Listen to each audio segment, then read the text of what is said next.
తల్లి నువ్వు ఇక్కడే ఉన్నావమ్మా, చూస్తున్నావు కదా. చెప్పు తల్లి, ఒక్క పువ్వు వేయి తల్లి, మహాప్రసాదంగా తీసుకుంటాం మేము. మాట్లాడు తల్లి, నువ్వు ఇక్కడే ఉన్నావు, నువ్వు చూస్తున్నావు అన్నీ, నాకు తెలుస్తుంది. నీకు పూజ బాగా నచ్చింది కదా. ఎంతో అభిషేకాలు అర్చనలు అన్నీ జరుగుతున్నాయి నీకు. అమ్మా ఒక్క పువ్వు వేయి తల్లి, మాట్లాడమ్మా, కదిలించు తల్లి. ఎన్నోసార్లు ఇలా వరం ఇచ్చావు నాకు. వెయ్యమ్మా, వేయి తల్లి.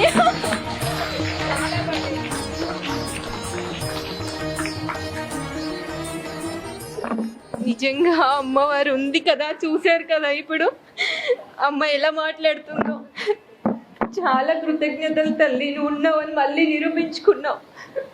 నా నమ్మకాన్ని నిలబెట్టావమ్మా, నిన్ను నువ్వు నిరూపించుకుంటున్నావు, ఉన్నావని చూపిస్తున్నావు. చూపించాలి తల్లి. ఏ స్వార్థం లేకుండా చేసే నా ప్రతి పూజ నీకు పాదాల దగ్గర పెడతానమ్మా. చాలా కృతజ్ఞతలు. అందరూ చెప్పండి అమ్మవారికి చాలా కృతజ్ఞతలమ్మా, అందరి తరపున. నువ్వు ఉన్నావని నిరూపించుకున్నావు తల్లి.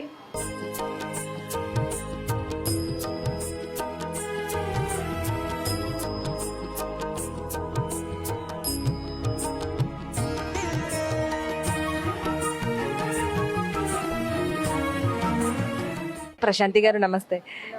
చూస్తున్నాం అసలు అమ్మవారి కరుణ కృప అంటే అసలు ఎలా సాధ్యం, మీకు అమ్మవారికి మధ్య ఉన్న అనుబంధం ఎలాంటిది అసలు చూస్తున్నాం. పువ్వు అడగగానే పువ్వు ఇవ్వడం ఇది మొదటిసారి కాదు, ఎన్నో సార్లు చూసాం. అసలు అమ్మవారితో మీరు ఏం చెప్తారు, ఏం వేడుకుంటారు, అడగగానే పువ్వు ఇస్తుంది అంటే నాకు భక్తితో అండి, ఏదైనా అంటే నిస్వార్థంగా ఏదైనా కోరిక ఉంటే ఆ కోరిక మేరకు చేస్తూ ఉంటారు కదా. అలా కాకుండా నేను ఏకంగా అమ్మతో లీనమైపోతాను. ఇక్కడ తను ఉంది, ఇంకా మా అమ్మ ఎలా ఉందో అమ్మ అక్కడ ఉంది అంతే. అదొక్కటే ఫీల్ అవుతాను అనమాట. నాకు అదొక్కటే తెలుసు. అంటే మనసుని మల్లె పువ్వులాగా ఆమె పాదాల దగ్గర పెట్టేసి, అమ్మ నువ్వు ఉన్నావు కదా, నాకు ఒక్క పువ్వు ఇవ్వు నేను పెట్టుకుంటాను, లేదా కొంచెం కుంకుమ ఇవ్వు, లేదా అక్షింతలు ఇవ్వు అంటే ఆయా సందర్భాలు ఆ పూజల్ని బట్టి రెగ్యులర్గా కాదండి, నాకు అనిపిస్తుంది. నేను అనిపించినప్పుడు అడుగుతాను అనమాట. చాలా పూజలు చేశాను, ఇంకా నాకు రిఫ్లెక్ట్ అవుతా అమ్మకి, ఇంకా అడుగు నన్ను అన్నట్టు అనిపిస్తుంది అనమాట. నేనున్నాను నీకు అని చెప్పేసి. ఇప్పుడు మీరు నన్ను చూస్తున్నారండి, మామూలుగా ఒక ప్రశాంతి అనగా తెలుసు. నా ఇన్నర్ ఫీలింగ్ ఏంటి, నా లోపల నా మనస్తత్వం ఏంటి, నేను ఎలా ఉంటాననేది అమ్మకే కదా తెలుస్తుంది.